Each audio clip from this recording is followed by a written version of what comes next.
नमस्कार दोस्तों, welcome back to YouTube channel हमारी संस्कृति हमारी धरोहर। दोस्तों, आज के वीडियो में हम हरतालिका तीज पूजा विधि को देखेंगे। पूजन स्थल पर हमने एक चौकी के ऊपर लाल रंग का वस्त्र बिछा लिया है।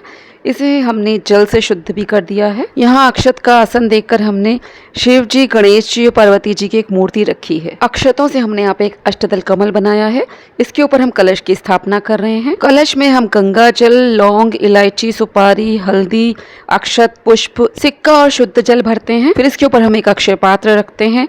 पल्लव भी हमने लगा दिए हैं। इसके ऊपर हमने एक दीपक को प्रज्वलित करके रखा है। यह 2 बाती का देसी घी का दीपक है। अब हम यहाँ पर गणेश जी, माता पार्वती और शिव जी का पार्थिव विग्रह रखकर पूजन करेंगे। सर्वप्रथम हम सबको गंगा जल में शुद्ध जल से स्नान करवाएंगे। इसके बाद हम पंचामृत से स्नान करवाएंगे।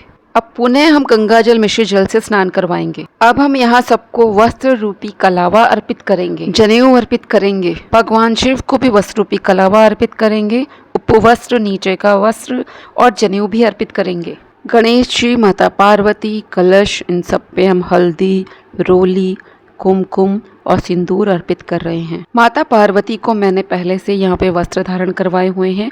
उनका श्रृंगार भी करा है। आप इन्हें स्नान करवाने के बाद ये सब धारण करवा सकते हैं।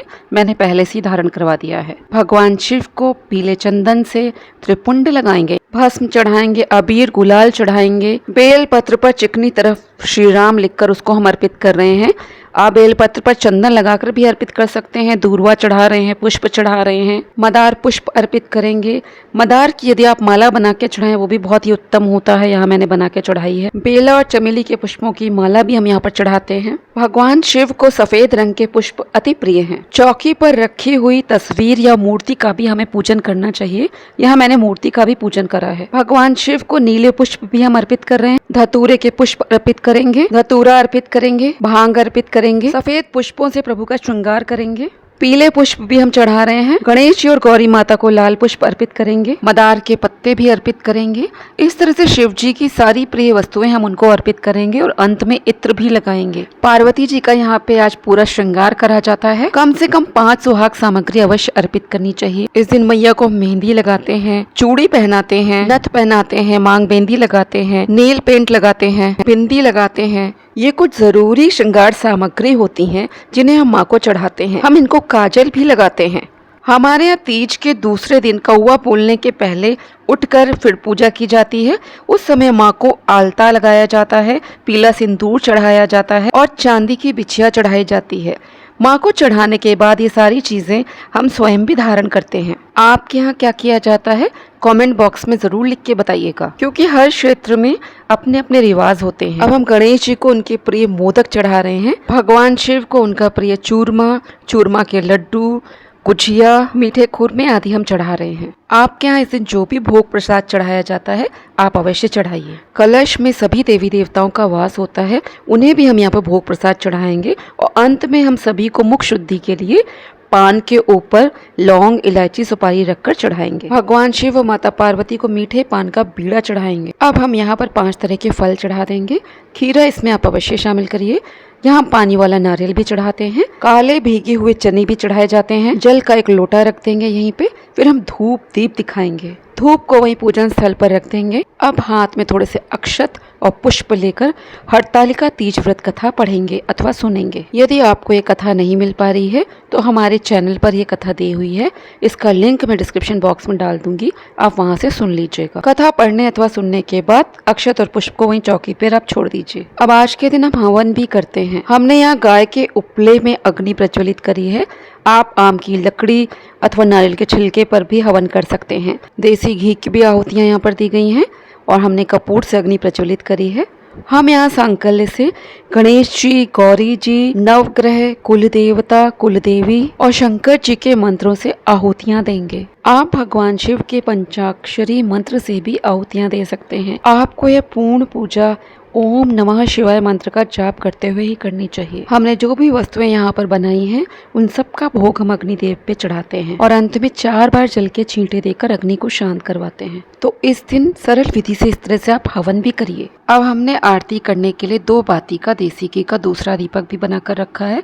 उससे हम गणेश जी की, गौरी जी की और भगवान शिव की आरती करेंगे। अब अंत में हम कपूर से आरती करेंगे। यहाँ हम गणेश जी को कलश पर, शिव जी के पास, गौरा जी के पास दक्षिणा भी चढ़ा देंगे और हम बायना जहाँ निकालते हैं वहाँ भी कुछ दक्षिणा रख देते हैं। हम गौरी माता को एक और चुन्नी चढ़ाते हैं, इसको चीर कहा जाता है। अंत में पूजा में हुई गलतियों के लिए क्षमा याचना करते हुए पुष्प और अक्षत को वहीं चौकी पे छोड़ देते हैं। तृतीया मतलब कि तीज के दिन हमारी यही पूजा होती है। फिर हमें तीज के दूसरे दिन कौवा बोलने के पहले ही उठना होता है। फिर पुनः हमें ये सारी पूजा करनी होती है। कलश के ऊपर रखा दीप सारी रात जलता है। आपको रात भर जगना चाहिए, यहाँ पर भजन कीर्तन करना चाहिए। और यदि आप सारी रात नहीं जग सकते हैं तो आपको दीप कलश यहाँ पर नहीं जलाना चाहिए। दीपक में उतना ही घी डालें कि पूजा के बाद दीपक बुझ जाए।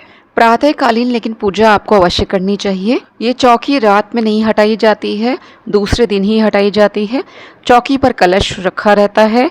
यहाँ पे जो हमने पार्थिव शिव परिवार बनाया वो भी रहता है। मूर्ति जो आपने पूजा में रखी वो भी रहेगी।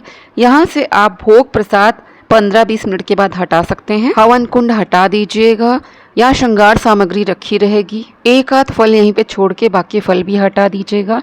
चना यहीं पे रखा रहेगा। हमारे यहाँ यह व्रत निर्जल रखा जाता है, इसीलिए हम जल को दूसरे दिन ग्रहण करते हैं और प्रसाद भी हम दूसरे दिन ही ग्रहण करते हैं। दूसरे दिन प्रातःकाल पूजा करने के लिए देखिए हमने यहाँ पे सामग्री रख ली है। पान के पत्ते हैं, यहाँ पे पंचामृत भी है, बेलपत्र हैं, सफ़ेद पुष्प हैं, नीले पुष्प भी हैं, भांग है, सारी वस्तुएं रखी है। हमें प्रातःकाल उठकर हमें फिर से पूजा करनी होती है। ये भोग प्रसाद हम यहाँ से हटा ले रहे हैं।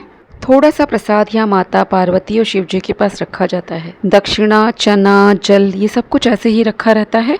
थोड़े से फल यहाँ पे चढ़ाकर बाकी सब फल भी हटा लिए जाते हैं। पानी वाला नारियल वहीं पे रखा रहता है। प्रातःकाल दूसरे दिन हम स्नान आदि करके इस जल को यहाँ से हटाते हैं। यहाँ पे शुद्ध जल रखते हैं।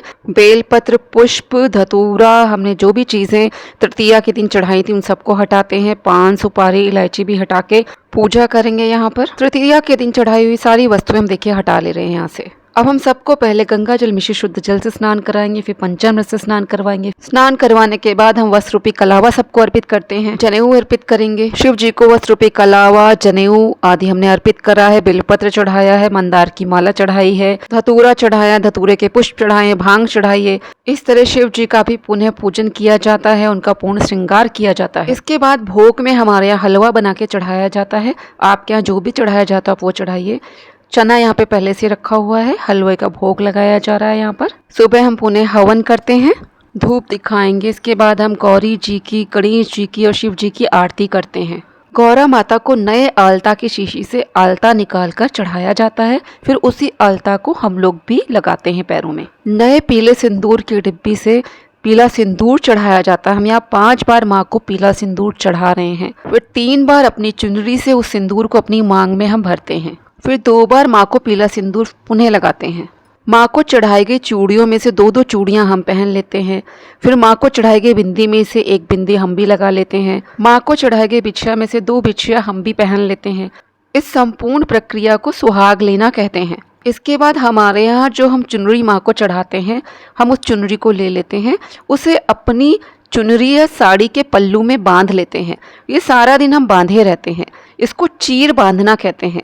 ये आपके यहाँ होता है कि नहीं हमें नहीं पता है। यदि आपके यहाँ होता है तो कमेंट बॉक्स में लिखकर बताइएगा। पूजन के बाद हम ये चने निगलते हैं और हलवे का प्रसाद खाते हैं। फिर व्रत का पारण करते हैं। जल का लोटा जो यहाँ पे रखा है उससे हम सूर्य को जल दे देते हैं। पूजा में हुई गलतियों के लिए क्षमा याचना करते हैं। अब हम थोड़े से अक्षत हाथ में लेकर पार्थिव शिव परिवार के ऊपर छिड़क देते हैं। कलश के ऊपर भी हमें अक्षत को छिड़क देते हैं। हमें जिन जिन मूर्तियों का विसर्जन करना होता है उनके ऊपर हम इस अक्षत को छिड़क कर फिर उनसे प्रस्थान करने के लिए विनय करते हैं। हमारी पूजा अच्छे से संपन्न करने के लिए धन्यवाद देते हैं। इन मूर्तियों को हम थोड़ा सा हिला देते हैं। दीपक पूजने के बाद इस कलश को भी थोड़ा सा हिला देते हैं। इस तरह से हम इनका विसर्जन करते हैं। इस बायने के ऊपर थोड़ी मिठाई और फल रख के और दक्षिणा रखकर हम घर में अपनी सासू माँ, नंद अथवा कोई भी सुहागिन बुजुर्ग महिला हो उसको हम देते हैं। उनका चरण स्पर्श भी करते हैं। सुहाग सामग्री और दक्षिणा हम किसी जरूरतमंद को अथवा पंडित जी के घर में दे देते हैं। नारियल, फल, मिठाई भी हम पंडित जी को दे देते हैं। थोड़ा सा प्रसाद अपने लिए रख लेते हैं। भीगे हुए चने का भी दान करते हैं। गौ माता को भी हम यहाँ पे प्रसाद खिलाते हैं। जनेऊ पंडित जी को दे देते हैं। यदि कोई घर में जनेऊ पहनता तो उसको भी आप दे सकते हैं। अक्षत में थोड़े से और चावल मिलाकर इसका दान कर दें अथवा पक्षियों को भी आप डाल सकते हैं। गौरा माता को जो आपने आभूषण पहनवाए हैं आप इनको रख सकते हैं। दोबारा कभी आप पूजा करें तो आप ये माता को चढ़ा सकते हैं। पूजन स्थल पर रखी हुई मूर्ति अथवा फोटो और कथा की पुस्तक को आप उठाकर पूजा घर में रख लीजिए। पूजा के पुष्प पत्ते इन सब का आप भूमि विसर्जन कर दीजिए अथवा जल विसर्जन कर दीजिए। कलश में जो आपने सुपारी हल्दी और सिक्का रखा है इसको सुखा लीजिए। सुपारी और हल्दी को पुनः पूजन में आप यूज कर सकते हैं। जल के कलश को पूरे घर में छिड़क दें और इसका बचा हुआ जल जो होता है गमले में पौधों में डाल दीजिए। अब शुद्ध पात्र में शुद्ध जल भरिए, इसमें थोड़ा कुमकुम डालिए और थोड़े से अक्षत डालिए और इसी में आप घर में इन पार्थिव शिव परिवार का विसर्जन कर सकते हैं। पार्वती माँ के विसर्जन के बाद इनके जो वस्त्र होते हैं आप इन्हें रख लें, आप इन्हें पुनः पहना सकते हैं। अंत में भगवान शिव का भी आप यहाँ पर विसर्जन कर दीजिए और जो भी आपकी इच्छा हो आप उनसे कह सकते हैं। भगवान आपकी सारी मनोकामनाओं को पूर्ण करेंगे। इस तरह से आप बहुत ही आसानी से घर में विसर्जन कर सकते हैं। तो दोस्तों आज के वीडियो में आपने तीज व्रत की पूजा विधि देखी, सुहाग लेना देखा, चीर कैसे बांधी जाती है वो भी हमने बताया है और विसर्जन की भी संपूर्ण विधि बता दी। अब मिलती हूँ अपने नेक्स्ट वीडियो में। आप लोग अपना ख्याल रखें। जय श्री कृष्णा, जय श्री राधे। आप सभी को हरतालिका तीज की हार्दिक शुभकामनाएं।